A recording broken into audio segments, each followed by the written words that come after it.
Pemirsa, RUU Kesehatan Omnibus Law yang merupakan inisiasi DPR mengandung masalah krusial terkait anggaran kesehatan. Pemerintah dan DPR sepakat anggaran kesehatan wajib di APBN dan APBD sebesar 5% dihapus. Gantinya pemerintah menerapkan sistem anggaran berbasis kinerja.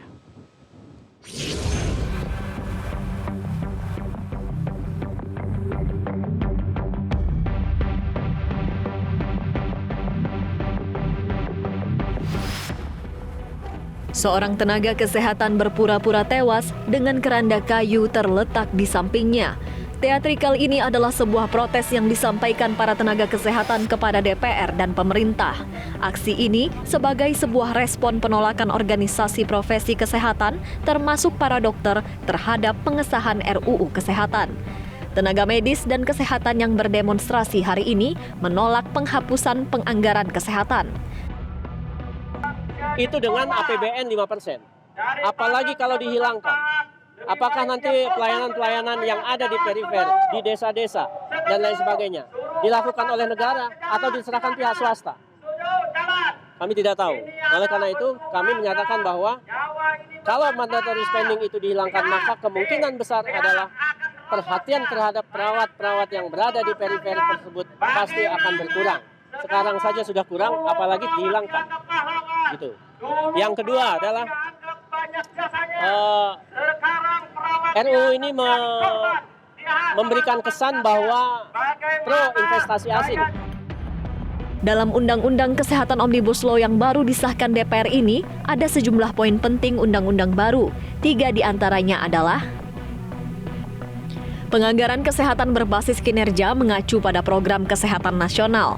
Tenaga medis dan kesehatan memerlukan perlindungan hukum dalam menjalankan tugas, tapi yang melakukan tindak pidana harus diperiksa di majelis terlebih dahulu. Penerbitan surat tanda registrasi seumur hidup untuk perawat, dokter, dan tenaga medis lainnya. Pembiayaan yang tidak efisien menjadi transparan dan efektif.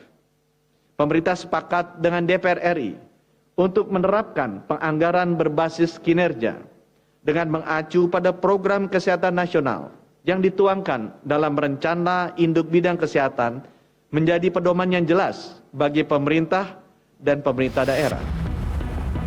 RUU Kesehatan Omnibus Law adalah inisiasi DPR. Karena itu, mayoritas fraksi DPR setuju dengan RUU Kesehatan Omnibus Law ini.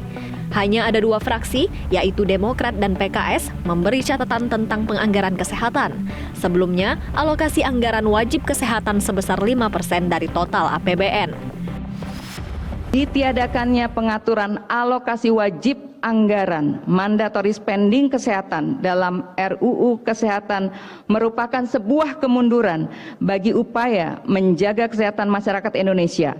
Dalam Undang-Undang Kesehatan Nomor 36 Tahun 1999, dalam Undang-Undang Kesehatan Nomor 36 Tahun 2009 sebelumnya mengatur alokasi dana kesehatan pemerintah pusat dan pemerintah daerah sebesar masing-masing 5%. Sementara itu, di luar gedung DPR, spanduk bertuliskan "Stop pembahasan RUU Kesehatan, tolak liberalisasi dan kapitalisasi kesehatan", dibentangkan organisasi tenaga kesehatan. Tim Liputan, Metro TV.